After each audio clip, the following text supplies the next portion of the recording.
All right, based on these answer choices, I know instantly what this is going to be testing, though this is a rule that's going to give a lot of people a lot of trouble, and they're not going to know what grammar rule is at play here. So these are all very long, or basically kind of like rewording the sentence. So you might think, well, whatever sounds best is probably right. But no, there's a rule here we're going to need to follow. And the reason I know has nothing to do with the choices, and actually everything to do with what comes right before them. It's what's known as a modifier, okay? We see this all the time when we talk about punctuation. This is not really about punctuation, but it kind of involves this comma.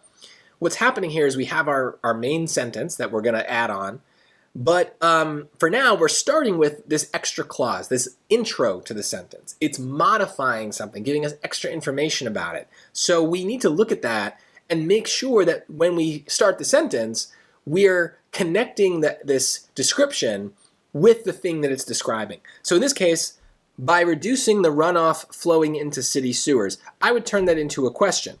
What is reducing the runoff? Right? That's what needs to follow the comma immediately. So what's doing it? Let's take a look at the choices, and there's a lot of text for each choice, but it's really only those first few words I'm going to care about. So in choice A, the mitigation of both street flooding and the resulting pollution of nearby waterways has been achieved by bioswales.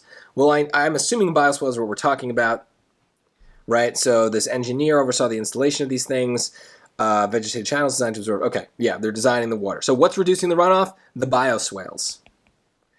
So notice, I don't even know if I'm saying that right, bioswales.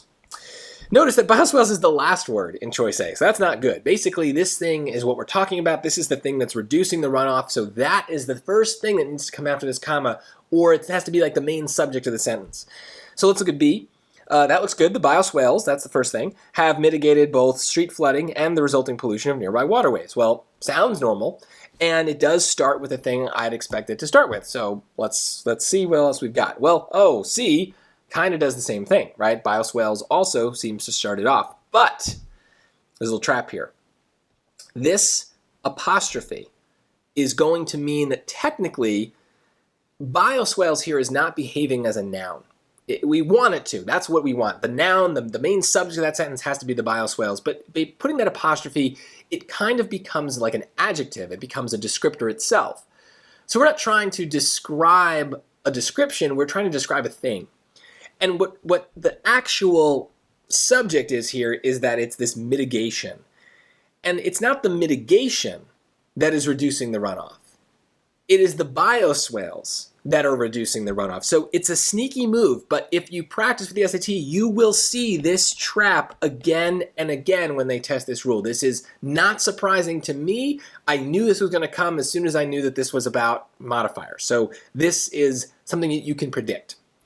D has the same problem as A. We put bioswales all the way at the end. That's definitely wrong. So if you got C, for now, that's okay. You kind of still understood a little bit of what the rule is, but hopefully next time you can be much more confident that it's going to be something like B because you're able to recognize the structure that needs to be in place for us to use a modifier in the right way. So try to turn it into a question, and then the answer to that question is what we're going to see right after the modifier, right after the comma.